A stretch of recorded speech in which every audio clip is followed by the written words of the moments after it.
আসসালামু আলাইকুম। আজ আমরা কিছু পরিচিত ইসলামিক শব্দের অর্থ জানব। আস্তাগফিরুল্লাহ শব্দের অর্থ কি? আস্তাগফিরুল্লাহ অর্থ হলো আমি আল্লাহর কাছে ক্ষমা চাই। নাউজুবিল্লাহ শব্দের অর্থ কি? নাউজুবিল্লাহ অর্থ হলো মন্দ ও খারাপ বিষয় থেকে বাঁচার জন্য আমরা আল্লাহর কাছে আশ্রয় চাই। মাশাআল্লাহ শব্দের অর্থ কি? মাশাআল্লাহ অর্থ হলো সাধারণত ভালো কিছু দেখে প্রশংসা করতে বলা হয়। ইনশা আল্লাহ শব্দের অর্থ কি? ইনশা আল্লাহ অর্থ হলো যদি আল্লাহ চান। আল্লাহু আকবার শব্দের অর্থ কি? আল্লাহু আকবার অর্থ হলো আল্লাহ সর্বশ্রেষ্ঠ বা আল্লাহ সবচেয়ে মহান। আলহামদুলিল্লাহ শব্দের অর্থ কি? আলহামদুলিল্লাহ অর্থ হলো সমস্ত প্রশংসা আল্লাহর জন্য। খুব সুন্দরভাবে বুঝিয়ে বললেন।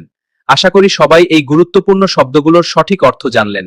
ইনশাআল্লাহ আমরা যেন এগুলো শুধু মুখে না বলি, বরং এর অর্থ বুঝে জীবনে ব্যবহার করি। আসসালামু আলাইকুম। ইসলামিক জ্ঞান ও হিদায়াতের কথা শুনতে আমাদের পেজ হিদায়াতের পথ ফলো করুন।